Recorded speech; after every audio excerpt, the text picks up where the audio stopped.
but you are working with agencies and also with staff that are doing marketing. So it helps if you can understand these concepts and know how to direct people and let them know what you're looking for. You can also share the recording of this webinar with your staff members so that they know, they can see what we've been talking about. Okay, so as I mentioned, there are 3 steps in my winning strategy or winning tips for improving your marketing. And the first one is planning. So, and in your workbooks, if you have already printed your workbooks out, we're looking at pages 2 to 5. And the types of things that we're going to focus on are, who are your customers? Who's buying your services or using your services now? Which ones spend the most with you? Which ones are the most profitable? Which ones are the least profitable? And with those least profitable ones, have a look at what industry they're in, what size they're in, what's the location. Is there anything there that you can see in common that might give you the idea that maybe certain industries aren't very profitable for you, so maybe you should steer away from them? Or potentially people in those industries, you might want to increase your fees because there's more potentially admin work or something. So looking at that. And then also looking at your profitable ones, your profitable clients. Which industries are they in? What have they got in common? Are you seeing a theme? Potentially there's an opportunity to niche into certain sectors and become specialists because you know that industry well, so you can get the work done faster, or your team can get the work done faster. There's not as much admin required. So that potentially is something that you could focus on. Then once you've gone through all that, I think there are 3 pages that ask you to list out details of those clients. And if you're a QuickBooks Online user, you'll be able to get that information from your sales reports, or most of it. Then once you've got all that information, have a bit of a think about, what does your ideal client look like? If you could pick the best client that's going to deliver the best profits and be the easiest work for you to do, what do they look like? And can we target them in your marketing efforts? The next one is your lead generation. What have you been doing to date? It's really important to be tracking where leads come from, or inquiries. I'll probably refer to them primarily as leads, but I mean inquiries. So where are the inquiries coming from to the practice? Now, I know a lot of you probably aren't tracking the lead source or the inquiry source for everyone that comes in, but if you take only 1 or 2 things away from our session today, if you're able to track where your leads are coming from, you can get much better value, because you'll be able to work out which lead sources are producing the most leads and at the lowest cost.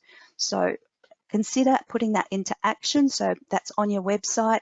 On the Contact Us page, you want to add a field that says, where did you hear about us? If people call up for an inquiry, you want to ask, how did you hear about us? And have somewhere that you can track that information, so that in 3 months' time, you'll be able to look back and see, for all of the inquiries that came in, what was the source of that lead, and you'll be able to tell which ones are working the most effectively.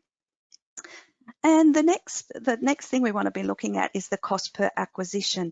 So how much is it costing you to acquire a new customer? So if you're spending, say, $5,000 on an ad and it only produces 1 client, well, then the cost per acquisition for that ad was $5,000. But if that client then goes on and their lifetime value is $100,000, then there's a very easy to demonstrate ROI on that. So you really need to look at all of those numbers. The other number that's important is your conversion rate. For every inquiry you receive, how many convert to a client? So if you receive 10 inquiries, do 5 of them convert to a client? If so, you have a 50% conversion rate, which then that helps us to answer the very question at the top, which is, are you receiving enough leads or inquiries? And the formula that you can use is, how many customers do you need?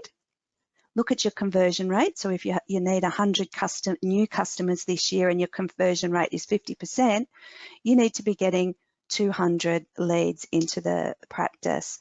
And always look at, if you can improve your conversion rates, how simple it is to improve your results and your bottom line performance without spending an extra cent on marketing. The other thing that I like to think about, or get you to think about, is what's keeping your clients awake at night? What are their concerns, and what are the services that you can provide that will help them to be a little bit more comfortable and not be awake at night worrying about their businesses. And use that information that you put together into your use that in your messaging. Okay, the next thing that's really important to be tracking, which I know a lot of people don't do, is your win-loss analysis. Knowing why people engage your services and why they don't can produce some real gold for you. And it's not about assigning blame. If you have business development people in your practice, and I know a lot of our Singapore clients do, they're people that just look after finding new clients. We're not about saying you're bad at this or that the person next to you is better. It's really trying to uncover what can we change and what can we improve to increase our conversion rate, which again impacts our bottom line. So we want to know, why are people using your services? And it might be you're able to save them money, you can train them on how to use their system, you're able to explain the reports to them so that they're able to get more out of their system. Could be a whole variety of things. It might be the services you provide. There'll be reasons why your clients stay with you and why they love working with you. And once you can capture that information, you'll be able to use it in your messaging, in your brochures, on your website, everyone, and it will really help you to engage more with potential customers. The information on the other side, which is often the area that people don't like to explore, is why people didn't select your practice.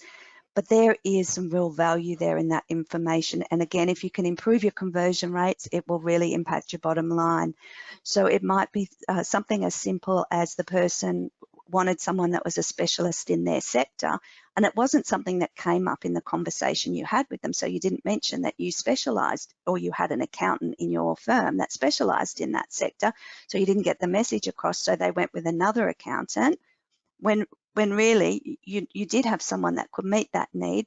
So had you been able to get that across in the conversation you had with them, if it was on your website, you would be able to convert more clients that are looking for someone that's a specialist in that sector. So really consider doing some win-loss analysis, and we've got a page in the workbook that allows you to go through that. Now I've got some couple of quick slides that have some research for you that come courtesy of Bain & Company. And this is all about looking after our existing clients and selling to them. So the first one is, acquiring a new customer can cost 5 times more than retaining an existing customer. So yes, it's cheaper to sell to an existing customer. And the success rate of selling to an existing customer is 60 to 70%, while the success rate of selling to a new customer is around 5 to 20%. So we know it's easier to sell and more successful to sell to an existing customer. Some more data I've got for you to get you thinking on this is, loyal customers are 5 times more likely to repurchase, 5 times as likely to forgive, 4 times as likely to refer you to someone else, and 7 times as likely to try a new offering. So that hopefully will give you food for thought on what additional services you could be offering your existing clients to upsell them or cross-sell them to increase your footprint in their business. And we've got a whole page on that on page 9, so you can have some time to think about that. And the last one, and probably of my Bain & Company data, is increasing customer retention by 5% can increase profits from between 25 and 95%. So it really is worth focusing on reducing customer churn. So my suggestion for some ways you can keep your clients happy is through phone calls, regular check-ins with your clients to see how they're going, what their pain points are, that kind of thing. Also, if you've got a client that's using QuickBooks Online, it's easy to monitor their dashboards and reports. If you see any anomalies or anything that doesn't look right, you can pick up the phone, talk to them about it, and they'll really appreciate that proactive approach, and that you're really an invaluable asset to them as a business advisor. Okay, the next one we're going to talk about is making it easy for people to engage your services. we want to remove roadblocks. And that's by doing things like simplifying your pricing structure, maybe look at packaging your services. So often we find clients, small business people go into business because they're good at something. And I know when I started my business, I was really bad at accounting. I was a creative person, and luckily found a fantastic a fantastic accountant that was able to tell me all about the financial levers I could be adjusting in my business to help have a little bit more control. So those small business clients, they need your expertise. They might want help with growing their business or managing cash flow, managing debtors, whatever it is, they need your help. And so if you can package up those services into products and then spread the cost across 12 months, it helps them with their cash flow and also helps you with cash flow as well. And it keeps the association with the clients regular, so it's not just at tax time where they pick up the phone and come and see you. They're able to have better control over their business more regularly. And by having packages, it helps you to be able to increase your average sales price. If you think about what they do so really well in McDonald's, do you want fries with that? And a lot of our QuickBooks Online accountants use wholesale billing as a great way to increase the average sale price. They'll roll the license fee or the monthly license fee of QuickBooks Online into their monthly retainer, charging it at full retail price and pocketing the 50% that margin that they make on it, and that's given those businesses a really good passive income without, again, having to spend an extra cent. It might be, if you're not doing monthly billing, it might be just when you're talking to a client for the first time and they might be talking to you about compliance, just offering them another service. It might be a business health check. And I'm a real believer in getting your questioning right. So when you meet with a client, rather than have them come in and drive the conversation around what they need, ask them about their business, and that will get them to open up and really tell you about all their pain points and what their problems are. And from that, you'll be able to work out what services you can offer them and what the benefits are to them. And the last one is offer them a free initial meeting, which I'm sure you probably all already do. It just takes the risk out for the client. It allows you to shine and show them your expertise and how you can help them. But also another really clever thing for you is it allows you to interview them and see, you can check them out and see, oh, do they seem a bit disorganized? Potentially you might want to take that into consideration when putting the pricing together, as they may need a little bit more hand holding, or they may require more. So it's really worth giving them doing that free initial meeting. And as I said, I'm sure you probably already do it. Now, if you're in if you have professional services, we all sell. And I have recommended to many of my clients that were wanting to grow their practice or increase their sales to use a sales coach or talk to a sales coach if you've got some spare training money. They can be a great resource to help you to get your questioning right, to get your sales processes right. They can add some real value. It doesn't have to be someone that's going to come in and tell you how to hard sell. They'll just tell you how to speak persuasively to people, ask the right questions in order to promote your services to potential clients. Next up in our planning is to look at what are your goals for the coming year. You might be looking to sell your business in 1 or 2 years, so you're going to be thinking that maybe increasing brand recognition will be a good goal. It might be increasing the number of clients, customer retention, hopefully, after that information I shared with you earlier. It's hopefully going to be reducing your cost per lead. But I hope all of you will add to the very top of your list, which is on page 10, where you list in the workbook, where you put your goals, marketing goals, is to grow your mailing list. That's one thing that I'm really passionate about, is a mailing list in every business is a really valuable resource, especially when you know how to communicate with customers and communicate with them regularly and potential customers. Because as I always say, it's a numbers game, and the more people that you can communicate with, the better your results will be. So page 10, I think that was in your workbook, is where you can add those goals. And lastly, last couple of really important points on our planning section before we move on to stage 2 is competitors. It's good to know who the competitive accounting practices are in your area.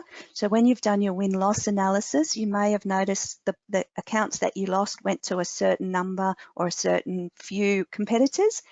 Take a look at them, get to know them, have a look at their website, look at their socials. What are their key messages? What does their pricing look like if they've got that on the website?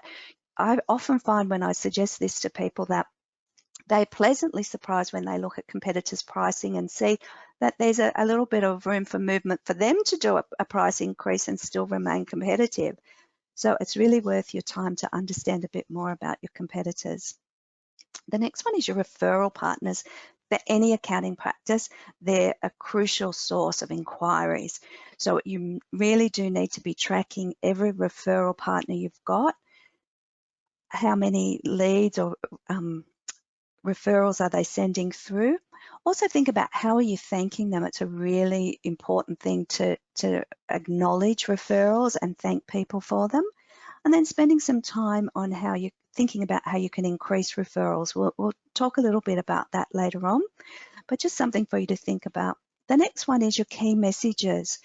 What are the problems your clients face? We already talked about, and answering that question should be in your key messages. So think about what are the things you want people to know about your practice, and try not to just make it all about you. Make it about how you solve their problems and make their life easier.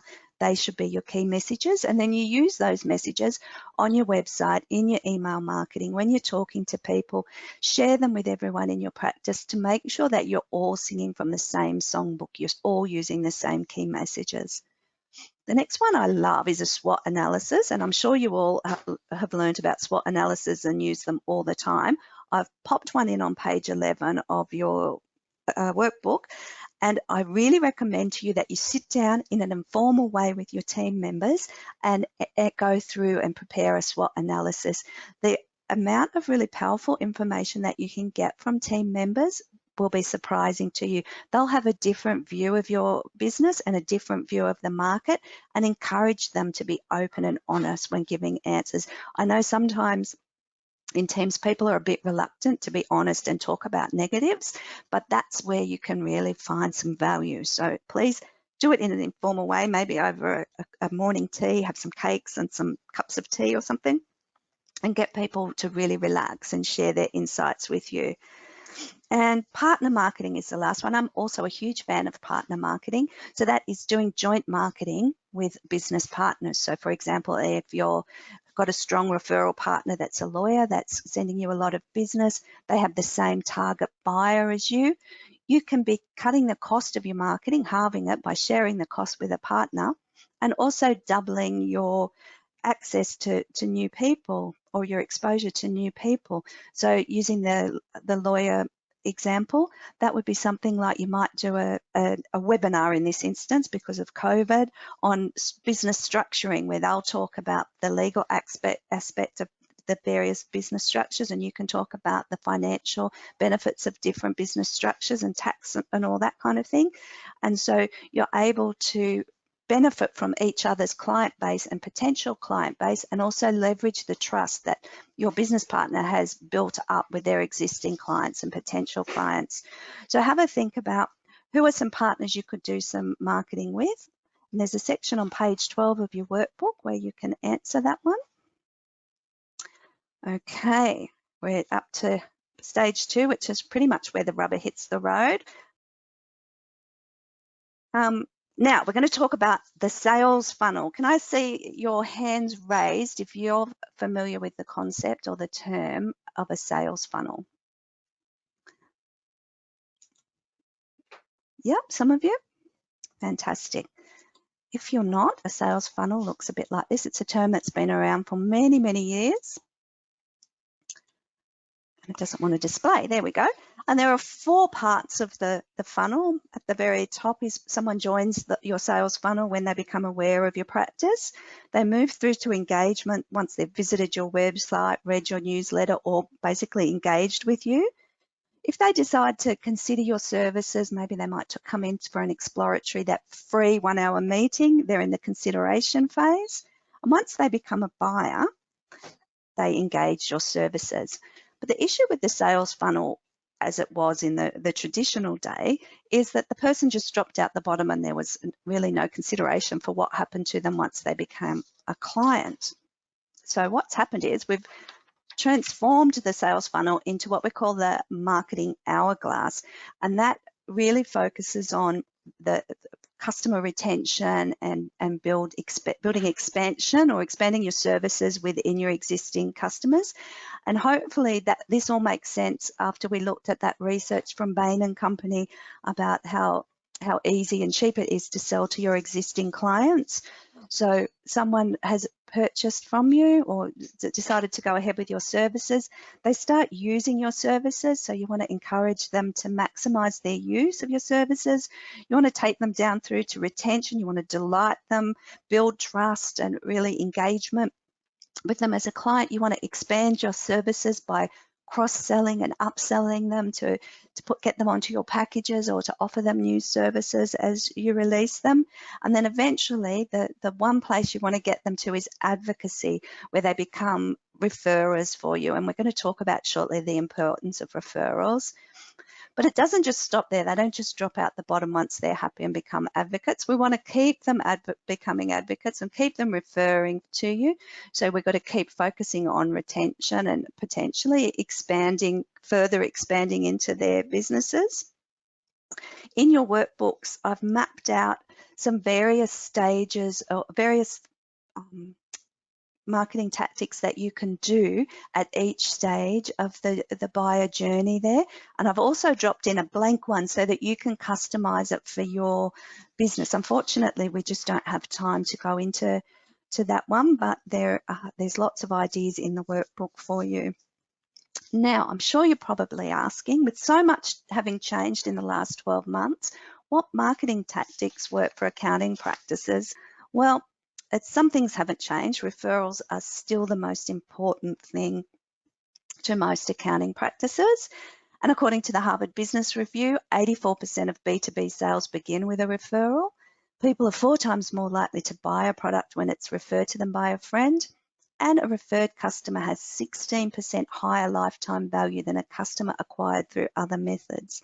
Now that networking's become a little bit harder with COVID, there's not as many in-person networking events going on, people have moved a lot of their networking onto social media.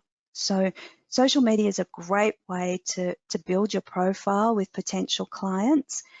I'm in a lot of small business groups and entrepreneur groups on Facebook, and I'm always seeing people asking for recommendations for an accountant or sharing problems that they're having that an accountant could answer. If you're able to jump in there and help people, you're going to be able to build your profile on those social platforms and do your networking in that way rather than online. I recommend that for each social media platform where your target buyer is or target ideal customer is, that you create a business page there and share your expertise on that page. So use it to demonstrate thought leadership, maybe share some tips and tricks. You'll always want to be adding value to their business. And when you're creating those types of posts, people are able to share them as well in other small business groups. So it's a great way to get people to engage with you and to build your profile.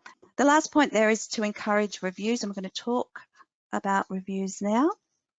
And the question is, do online reviews matter? And of course, the answer is yes. So again, some more research. You know, I love my research. 60% of people surveyed by Moz, which is an internet company, reported that online reviews impact their buying decisions. So that's 60% of people. 54% said that online reviews are fairly, very, or absolutely an important part of their decision-making process. And 90% of customers trust online reviews. That one came from Bright Local. And the thing that I found really interesting while looking up all that research is that 90% of people trust online reviews from people they don't know as they do from personal recommendations. So it just goes to show you that it is really an important part of marketing now, is getting your online reviews, positive ones, right. If you receive a negative review, please take it offline, give the person a call, try and do whatever you can to resolve their displeasure, and ask them to remove the negative review, because it really does impact you. Okay, next we're going to talk about some ways that our QuickBooks Online advisors increase their word of mouth referrals, and that's through our Find an Advisor page. Now we're going to move on to a really popular marketing strategy or marketing tactic, which is content marketing. And what content marketing does is allows you to demonstrate your knowledge and also builds loyalty, it increases brand awareness and engagement. It increases engagement with the people that are consuming your content. It also educates them about your services. So through content, you can tell people how that they can improve their financial reporting, how they can improve their financial processes. You can do it in all kinds of ways. You can also work with partners and with clients to prepare your not email marketing, your content marketing, because it can be a big ask to put together an ebook or a newsletter just with one person in your practice putting together that content. I've always worked with my clients in the old days when I had my agency and got them to get their clients to submit articles, or their business partners or their referrals if they're in business, if they were able to provide content that was of interest to their client or the target reader, then it's a great way to share the workload. With the ebook we've got on the right-hand side there, we got one of our Writer Trainer Network people, Nadine Shetty, to prepare that ebook, and we just formatted it. So it was a really nice way for Nadine to be able to share her expertise with other accountants, and not, a great deal of effort required from our side. So that's where working with your partners can really help. The types of content that you might produce would be your newsletter, and I'm sure all of you are doing a regular newsletter. Ebooks, fact sheets, articles, how-to guides are really good. One I saw recently was how to improve cash flow, which I thought was fantastic that they'd done for their small business clients. Infographics are really good to use on social media, and video is a great way to share your expertise, because YouTube is the second largest search engine behind Google, so you can pick up some great new leads or inquiries through that. The other pointer I wanted to give you, if you're wanting to create ebooks or some content, a really cool way to do that is using PowerPoint. There's some great PowerPoint templates that are free that you can use to create really nice ebook layouts, so you don't need to have a graphic designer doing that. Now, something I do with content marketing, and it works really well, is create a content marketing loop, and I'll explain that to you in a moment. I want to ask you, have you heard of the marketing rule of 7? If you can give me a show of hands if you have. Basically what that means is you need to contact someone or touch them at least 7 times before they'll engage your services. That figure in the last few years has increased with the internet. People are saying that it's more like 9 or 10. Whatever the number is, it tells us that you've got to get in front of people multiple times. If you think the first time you see an advertisement for something, very rarely do you pick up the phone and buy it or get online and buy it. It's usually you have to see things multiple times, and that's where content marketing loops can help, because people don't switch accountants at a whimsy. It's not a quick decision. It's usually something that's happened over time. They want someone they can trust, someone that they can talk to, and someone that has the expertise they need. And that's where a content marketing loop can help you. So someone joins your mailing list and you continue to provide them with lots of high quality content in these formats. They continue receiving this information. It might be over a period of weeks, months, could even be years in some instances, until they eventually become a lead or an inquiry to the practice. We would still want to keep them in the content marketing loop because you want to stay top of mind, so don't get rid of them just because they've dropped out, but continue to keep producing that high quality content. The one thing you don't want to do though is send out spammy emails or content that's not of high quality, because people will unsubscribe and then you'll lose the right to be able to email them. And that is just not a good place to be. So you always want to be focused on providing good quality content that informs your readers, and then that will help you to earn your place in their inbox. So this brings us to email marketing, which really is the workhorse of all marketing tactics. I think probably all of you would be doing email marketing, and we could have a whole webinar just on how to improve your email marketing and improving your open rates and how to get more out of it. So I've really had to cut back my content because I had so much that I wanted to share with you, but I was running out of time. So the one thing I do want to get across is, though, that it's obviously low cost and it's trackable. You can track who's clicking on certain articles in a newsletter. So if you write an article on a new service you're providing, you can track who's clicked on that article and maybe follow them up with an informal call or something, so you know who's interested in those type of things. It's a great way to share your content, and we just talked about our content marketing loop. You want to be getting emails out at a regular frequency. So whether it's weekly, monthly, you need to keep doing it regularly in order to stay top of mind with people and to build that trust and build the engagement. And always, as I mentioned to you before, be continually growing your mailing list. And if you have the capacity to be segmenting it into sectors, maybe industry sectors or interest things that people are interested in, so that you can niche down your emails and send more targeted emails to perhaps something might be relevant for hospitality sector, some legislation or something's come in, it allows you to just email those people, those segments of your mailing list. And there are some cool apps that integrate with QuickBooks Online to help you to streamline your email marketing.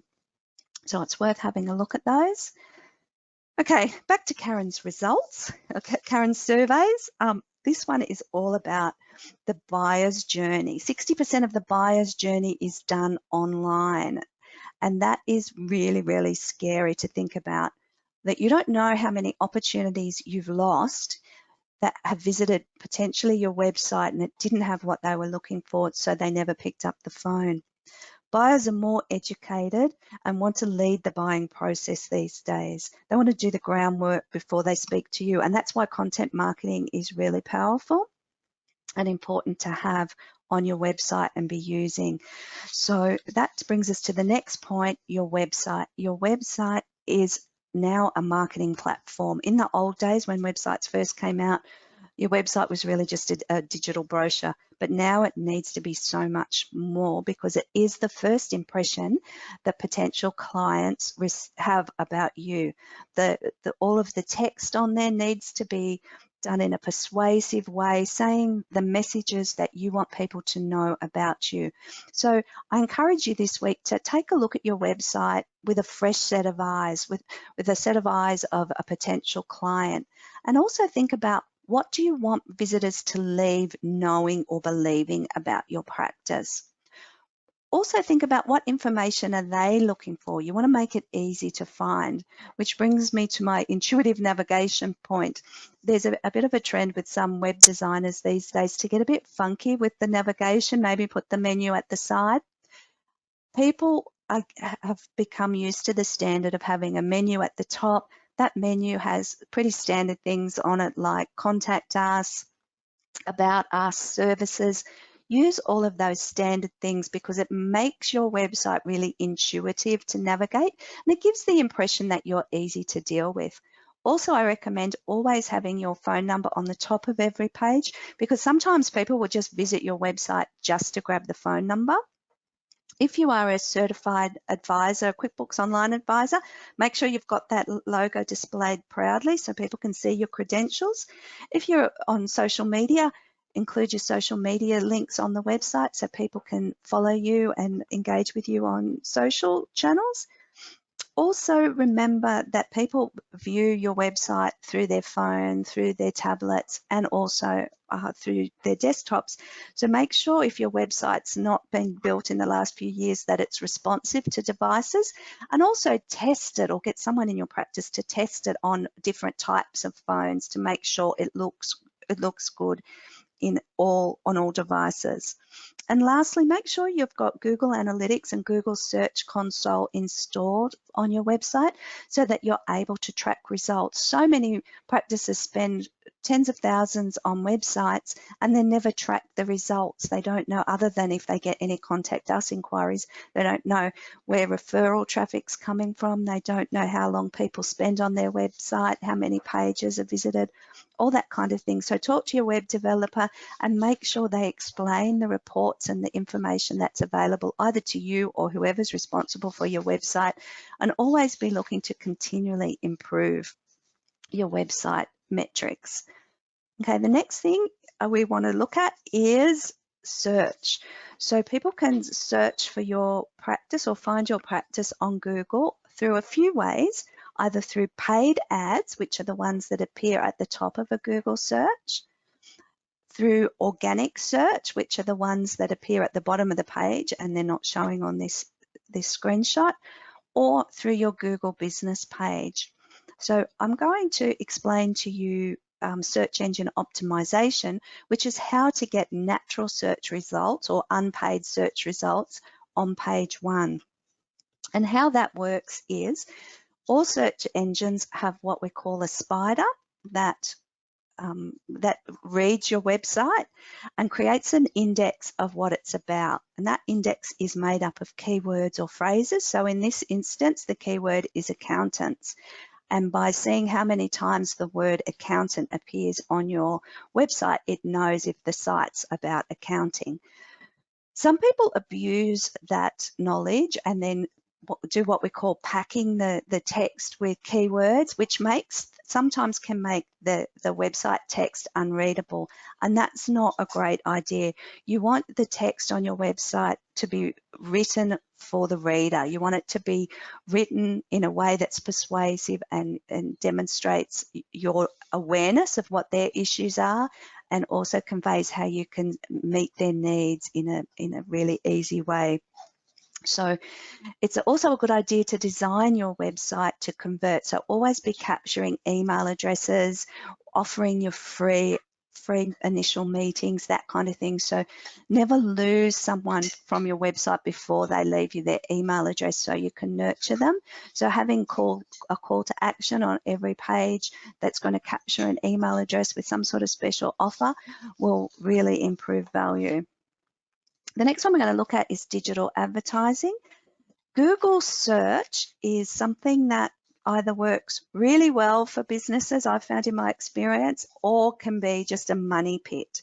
So if you're thinking about doing Google search and you've got a nice budget to use, my recommendation would be to engage a specialist, because it is quite complex and it's something that specialist skills are required. And then monitor the results you're getting from using that specialist, and make sure within 3 months to 6 months those ads are paying for themselves. So if you're spending $2,000 a month or $1,000 a month on Google ads, that you're making that back in leads. Otherwise, it's not a good lead source, and ditch it. Facebook is also another great tool, and a lot of people are moving their online ads to Facebook because it's so much cheaper and you have so many more targeting options.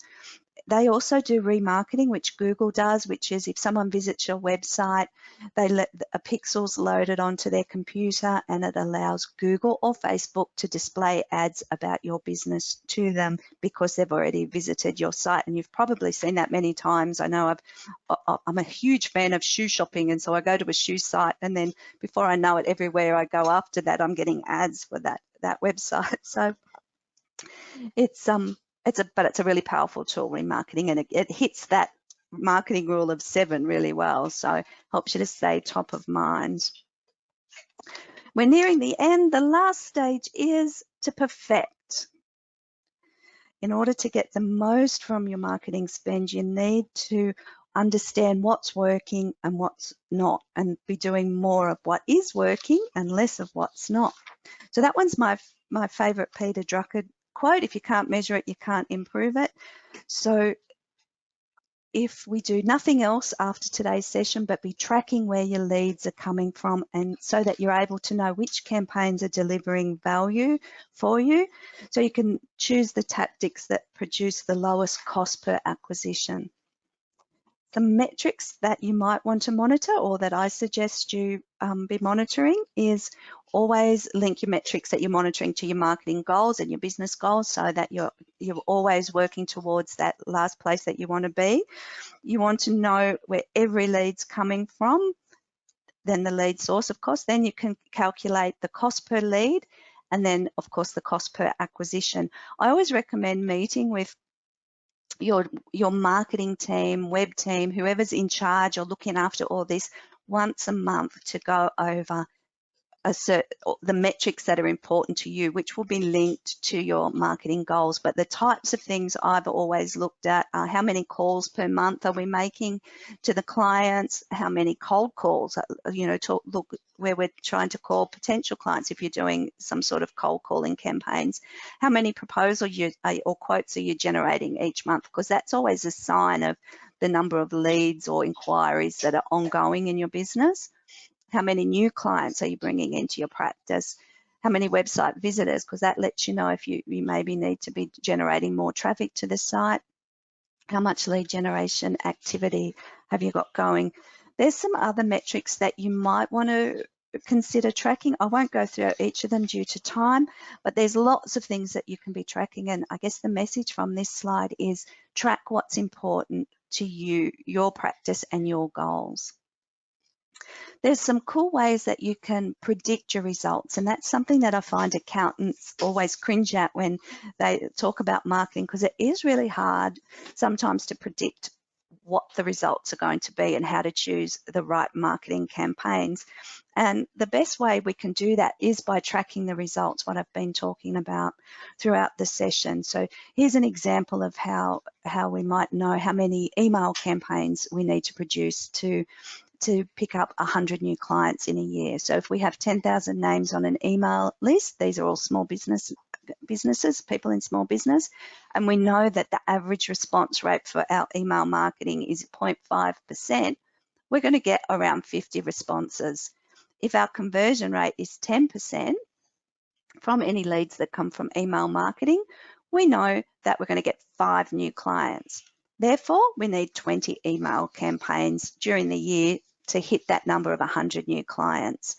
But some things that you can do to adjust the results is play with some of the levers. As I mentioned up front, it's a numbers game. The bigger your mailing list is, the higher your results. Also, can you improve your response rates through your email marketing in this instance by playing around with your subject lines, with the graphics? There's all different ways that you can improve your response rates. You can also look at increasing your conversion rates by improving your sales processes that we talked about earlier. Whoever's responsible for email marketing, make it their KPI, one of their KPIs to be continually improving. And we can do the same sort of formula with our referrals. If we know we need 100 new clients and we've got 10 active referrers, and on average, each one produces about 6 referrals a year, our conversion rate from referrals is around 50%. We get 3 new clients from each referrer. That tells us, so we need, we'll receive 30 clients this year from our referrals. So that tells us we need either more referral partners or we need to increase our referrals. Okay, so I've got a couple of quick tips for you just to finish us off with. I'm sorry if I've gone over a bit of time. Hopefully you're getting value from this. It's really important to monitor the results of everything you do so you know what's working and what's not. Sorry, that's my puppy dog. She likes to get involved. And know what keeps your clients up awake at night, and then create services that are going to meet their needs and solve their problems, and talk to them about what their concerns are and offer them those services. Always be the buyer and know what's in it for them, and include that in your messaging. So make it less about you and more about them. In whatever you do, always have a special offer or a hook so that you have the opportunity to use your calls to action. Be consistent in your messaging and cohesive in everything you do, and package your services up. And lastly, make sure you execute regularly. Thank you so much for your time. I appreciate it. I hope you got a lot from that, and you'll be able to go back to the office, you're in the office, or at home, working from home if you're like me. You'll be able to go through the workbook plan out what you need to, where you need to make changes, and then use that calendar to schedule in some marketing activity, and then watch the results improve.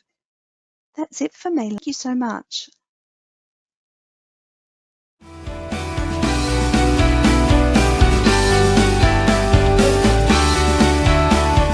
Thanks, Karen. Really appreciate hearing about the 3-step plan that attendees can use to market their practice and start to accelerate their businesses. In terms of actionable insights that I took away, the number one was know what keeps your clients awake at night. Then create services to solve for that and show how you can add value for them. The next one was have a consistent message that you execute regularly and use that to reinforce the value that you can provide to your clients. That whole consistency, that the repetition of the message is just going to reinforce that you are the partner of choice who can help them solve their main problems in their businesses. And thirdly, monitor the results of everything you do from a marketing perspective so that you understand what is working and can double down on the areas that are going to deliver for your business. Alrighty, I'm sure there is a great deal that you all can take away from the session and you can implement this year to start accelerating the growth of your business. The key is to start small, track the results, and be consistent. Okay, the code word for today, there's only one word, is QuickBooks. Just repeating, just one word today. The code word is QuickBooks. So make sure you write that down in your workbook, and so that you can complete the sentence at the end of the week. We look forward to seeing you again for day 7 tomorrow, when we'll share more about our community and how it's a great place to share and learning. So until then, have a great day, and thanks.